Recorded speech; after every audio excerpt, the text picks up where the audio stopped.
Hello everyone. Let's talk about alcohol. Okay?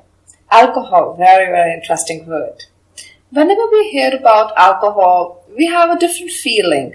A feeling which makes us more curious to know about what alcohol is. Alcohol is formed when yeast ferments the sugar in different food. For example, wine is made from sugar in grapes, beer from the sugar in mottled barley, and cider from the sugar in apples, vodka from the sugar in potatoes, beets and other plants. Whenever we talk about hospitality industry, we often talk about food and beverage service which play very important role. So when we are talking about food and beverage, specifically beverage, this is a sector which contributes a great deal in the profits in the hotel. It often helps to increase the profitability, and because of the increase in meetings and the range of personal and social events across the globe, large number of customers visit catering establishments frequently, which has created an opportunity for F&B professionals tirelessly working to identify customers' experience through their services. Let's understand the top 10 widely consumed drinks in the world. First always comes coffee, then soups, then energy drinks, then come alcoholic beverages in which vodka, wine, at times tequila, champagne, rum, in non-alcoholic Coca-Cola, orange juices contribute a huge portion. We often wonder how the alcoholic drink is being made. It is being made with the combination of alcohol with various other beverages. The alcoholic drink is a drink that contains ethanol, a type of alcohol which is produced by fermentation of grapes, fruits, and other sources of sugar. The consumption of alcohol plays an important social role in many cultures. Most countries have laws regulating the production, sale, and consumption of alcoholic beverages. In alcoholic beverages, the first comes wine. We can say the queen in the alcohol beverage segment. So what wine is? Ideally, it is an alcoholic beverage that is made from the fermented juice of grapes. So are we actually drinking just grape juice? Not really. Wine can be made with any fruit, for example, with apple, cranberries, plums, and of course grapes. But if it just says wine on the label, then it made with grapes. So very simply, wine is made from fruits and beer is made from grapes. Now let's talk about some of the popular wine types. 4 major wine types are white wine, red wine, sparkling wine, and rose wine. The white wine looks like Riesling, Chardonnay, Pinot Grigio, Chenin Blanc, Sauvignon Blanc. They are one among the major brands of white wine. Then in red wines, the category fall under Cabernet, Pinot, Merlot, and others. Then comes sparkling wines and then rose wines. Whenever we talk about wine, France came as a very important producer of wine because 1, it is the world's largest producer. 2, it is very popular for its wine type. The top wine regions are Bordeaux, Burgundy, Champagne. These are the places in France which produce some of the finest wines for the world. The French wine growing region of Burgundy is legendary for its legacy of both red wine and Burgundy wine. Burgundy lies on the eastern side of France and covers just over 100 miles. In this slide, we are talking about what wine is. So it's just a fermented juice of grapes. Of course, along with the composition of alcohol in it, which lies between 10 to 15%. And often it has been classified by its color and type. At times, it is popularly known that it falls from Europe. But along with Europe, US has also emerged a very big producer of wine. Australia and New Zealand also has some of the very nice vineyards, which produces some of the finest wines for the world. Wines are classified as fortified wines or aromatic wines. What a fortified wine is? Fortified wine is a wine growing region of Burgundy. It is legendary for its legacy. It is a type of wine to which a distilled spirit, Usually, brandy is added. Many different types of fortified wines have been developed, including port, sherry, marsala, madeira. Then comes aromatic wines, which are known for its flavor and aroma. It may be sweet or dry and usually being used as aperitifs. When we are talking about wine, we can even talk about alcoholic liquor, which is further obtained by distillation from wine or other fermented fruit juices or plants, or from a starchy material, and also known as hard liquor. Then comes very important alcohol type, that is beer. What is beer made up of? It is made up of 4 basic ingredients: barley, water, hops and yeast. The basic idea is to extract the sugar from grains so that the yeast can turn into an alcohol and CO2, and it may create beer. The brewing process starts with grains, usually barley, or the same times wheat, rye, or other such things. The alcohol content in it is usually between 1 to 10%. Some of the famous types are lager, ale, stout. The process of making a beer has certain steps in it, which has malting, mashing, fermentation, and distillation, and then comes maturation. When we are talking about malting, it's not just in beer, it's often used in all the type of alcohol. It is the understanding the magic of grain when we are talking about malting. So what exactly malt means? What exactly the production of grain means? The grain is made to generate by soaking in water and then by halted ferment brewing and distilling. Then comes mashing. Mashing is the process of combining mix of grains, typically malted barley, with supplementary grains such as corn, sorghum, rye. And then comes fermentation. Fermentation is the process of metabolic in which an organism converts a carbohydrate such as starch or sugar into an alcohol or an acid. For example, yeast perform fermentation to obtain energy by converting sugar into alcohol. Bacteria perform fermentation, converting carbohydrates into lactic acid. Then comes distillation process. It is the process of separating the component or substance from the liquid mixture by using selective boiling and condensation. In industrial chemistry, distillation is a unit operation of practically universal importance, but it is physically separation process, not a chemical reaction. Then comes maturation. Maturation is the chemical reaction which takes place between the alcohol, between the aromatic substance and the wood. These reactions create or increase the amount of esters and aldehydes in the whiskey, so technically aromas. Beside the sherry or bonbon, remainders in the barrel wall, the alcohol also extracts tannins, vanillas, and caramel from the wood. So maturation is the process which brings the right aroma in the liquor. What is whiskey? An alcohol by volume, or at least let's say 40%. Okay, when we are talking about it being as a 40%, so what exactly a whiskey would be? So whiskey is a type of a distilled alcoholic beverage made from fermented grain mash. So various grains which may be malted and are used for different varieties, including barley, corn, rye, or wheat. Whiskey is typically aged in wooden casks, generally made of shed white oak. So commonly aged between 3 to 5 years in common, or at times aged between 12 to 15 years as well, blended with different flavors and can have various names and tastes to it. Then here comes some of the popular whiskey types. First comes Irish, then comes Bourbon, then comes Scotch. Irish whiskey must include malted barley and may include other unmalted cereal grains, resulting in 4 main types of whiskey. Malt Irish whiskey is made using 100% malted barley and distilled in pot stills. Single malt whiskey comes from only one distillery. Bourbon is the flavor which is derived out of corn.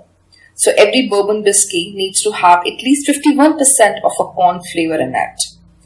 and needs to have 70 to 90% of the alcohol. Then comes Scotch. Scotch is a malt dried over peat fire and has to have a smoky flavor in it. These are some of the popular world famous brands of whiskey. Then comes white spirits. Okay. White spirits usually being divided into two categories, gin and vodka. So let's talk about gin first. What exactly is a gin is? Gin is again a distilled alcoholic drink that derives its predominant flavor from juniper berries. Juniperus comes is a typical name or a scientific name for juniper berries, which helps deriving this particular type of alcohol. After juniper, gin tends to be flavored with botanical herbal spices, floral or fruit flavors, or often a combination. It is most commonly consumed mixed with tonic water. It is easily made and has always been available around the globe. We often feel what's the difference between a vodka or a gin. So, the basic difference what we identify as vodka is made from the distillation of potatoes, rye or wheat, whereas gin is made with the help of distillation of malt or grain and then dried with the flavor of juniper berries. The main constituent of vodka is water and ethanol, while the central part of gin is juniper berries. So there is a difference between a technical composition which divides gin and vodka into different categories altogether. Then comes rum. What rum is? It's an alcoholic spirit distilled from sugarcane, or maybe it is more to it. It is usually aged in oak barrels to get the right flavor and taste of oak being aged over years. Then comes vodka. Vodka is a clear distilled alcoholic beverage with different varieties originated in Poland and Russia. It is composed primarily of water and ethanol, but sometimes with traces of impurities and flavorings. So what vodka means? Vodka, meaning little water in Russia or in Russian, is made primarily with water and ethanol of agricultural origin such as wheat, rye, potato, corn, barley. In the US, domestic vodkas are defined as neutral spirits without distinctive character, aroma, taste or color. So why vodka is called a lady's drink? This is often an element of curiosity for all of us why vodka is known as lady's drink. So here is the answer. The reason it is known as because probably it is sweet and sugary. And usually the women's drinks are considered to be sugary and sweet in flavor because they often choose that to mix it with. Many men don't tend to mix their alcohol with sweet beverages. So that gives the impression of vodka primarily as a lady's drink. But many guys do enjoy it as well.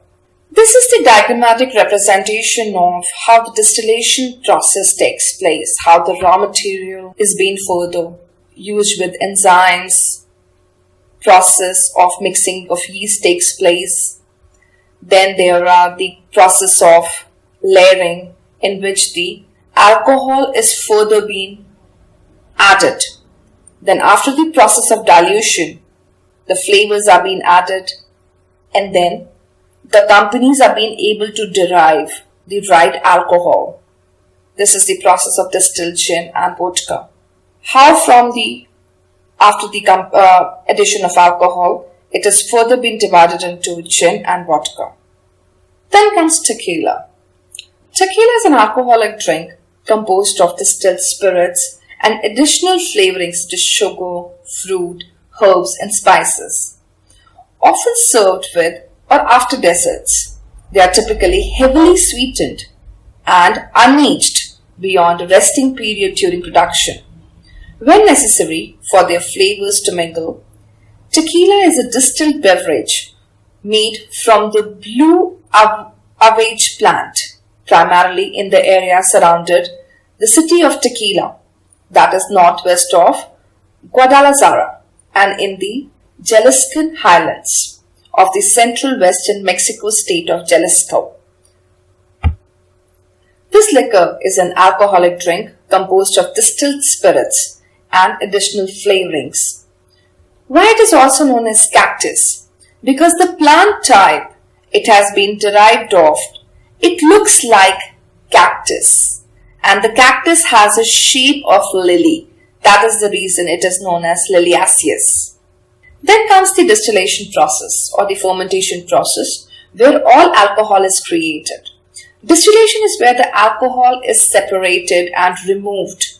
In order for fermentation to occur, two things are needed: a raw material in liquid form that contains sugar, followed by the addition of yeast. Please have a look at or a closer look at the distillation process, the point where the water boils, the ethanol boils, the mixture is heated, the ethanol gas is driven off at lower temperatures, how it has been gathered, how the various devices added to minimize water vapors from escaping so the right aromatic liquor can be derived.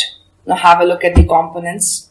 It has water, it has ethyl alcohol, it has acids, esters, it has fusel oils, mineral salt extracts. Now let's have a closer look of what are the type of stills. So what a still is? A still is an apparatus used to distill liquid mixtures by heating to selectively boil and then cooling to condense the vapor. A still uses the same concepts as a basic pot. Still is a type of distillation apparatus or still used to distill flavored liquors such as whiskey or cognac, but not rectified spirit because they are bad at separating cognates. Pot stills operate on a batch of distillation basis. Further to see, the stills are being divided in pots and columns. So what pot stills are? Pot still operates on a batch of distillation basis, and opposed to a coffee or column stills which operate on a continuous basis, distillation apparatus but on a much larger scale. Whereas column stills behave like a series of single pot stills formed in a long vertical tube. The tube is filled with either porous packing or bubble plates. The rising vapor, which is low in alcohol, starts to condense in the cooler, higher level of the column. Column stills are further divided into continuous stills, patent stills, or coffee stills. The most important of all is a coffee still. It refers to the column still designed, patented by Ananias Coffee in 1830, a more efficient alternative to the pot still. It is capable of continuous distillation by reheating the liquid rather than requiring distillation in batches and can produce higher spirits than pot stills. This is a typical diagram of how the pot still would look like. You'll have a fire over here, you'll have the composition of a liquid, and the hot vapors will gather over here. Then you'll have condensed coil, which would separate the vapors and bring it into the casks to add the flavor to it. So ideally we see the pot stills operate in the batch processing method. So you will have a batch of processing and then at one go they will try to produce the right liquor. Here please try to have a closer look of a pot still, how the mash has been heated and how it has further been condensed and been collected. Through pot stills, some of the finest liqueurs has been produced, the finest spirits has been produced like cognacs, malts, Scotch whiskies, some of the finest Irish whiskies and some rums. This is how the pots look like. Now please have a look at what it generally distills. It distills at 65 to 70% of the alcohol. The challenges for the distiller is to include enough of the esters in the middle distillate without including undesirable odorous element from the head fraction. This is the diagram of double pot distillation process. This is being used with some of the finest liqueur brands of the world and henceforth the finest in being derived over here. Then comes the coffee still, which is also known as one among the most popular style. It refers to the column still, again designed, patented by Ananias Coffee in 1830. A more efficient alternative to the pot still. It is capable of continuous distillation by reheating the liquid. Now please have a look at the liquid is continuously getting reheated over here. Again, it is getting poured, and then subsequently the process is being taken. Then comes the column distillation. It behaves like a series of single pot stills formed in a long vertical tube. The tube is filled with either porous packing or bubble plates. The rising vapors, which is low in alcohol, starts to condense in the cooler, high level of the column. Please have a look at the closer picture of how the column stills will look like. Then comes column distillation. The main advantage is the speed and the increased productivity through this distillation process. Then comes proof. What exactly a proof is? Proof is the strength of an alcohol beverage. So, 100 proof spirit is 50% alcohol, or 200 proof spirit is an aftershave or 100% alcohol. Distillation is the process of converting a liquid by heating it into a gas or vapor that is then condensed back into a liquid form, and thereby we are able to obtain the 100%. Then comes measuring the alcohol content. How do we do that? Usually it is being done by alcohol meter. It is used to determine the volume of alcohol or proof. It is calibrated to the density of pure ethanol and is also to be used on pure distilled spirits. Hydrometer, on the other hand, is calibrated to the density of water and is used during the pre-fermentation or post-fermentation process. This is the type through which the proof has been calculated in the liquor. So now let's more understand about the beverage industry, how it behaves, how the global beverage industry looks like. A general calculation talks about the global beverage market is evaluated at around $1,544 billion US market and projected to be more than $1,800,000 billion market by the year 2024. So technically we are talking about a growth rate of nearly 20% coming in this market in coming 3 to 4 years. The market is projected to grow at a decent rate. Reason: the global safety standards towards the alcoholic beverages are increasing and the consumption of liquor is again increasing at a very, very strong pace across the globe. All across the globe there is a huge shift where the people from different cultures are absorbing this very culture or trend, which is further contributing in the economy growth. With the increase of per capita income growing up all across the world, the global consumption is also likely to grow in all the type of beverages, not just alcoholic, non-alcoholic as well. The beverage industry is often considered as being recommended and being condemned as well. The reason behind every beverage has its positive side to it and as well as the negative side to it. Consumption of liquor, if not done rightly, is often considered as hazardous to health. Even with the Food and Safety Standards Regulation Act 2018, it is important to write consumption of alcohol as hazardous to health on each and every packaged material of liquor, of alcohol across the globe. So the sources we can see through which the alcohol is being derived is the sugar mixture, yeast, that is ethanol, and CO2. Then the fermentation process is there, and then the distillation process is there. So technically, we are capitalizing alcohol at a lower boiling points, producing the process of fermentation, and then we are bringing in the vapor together.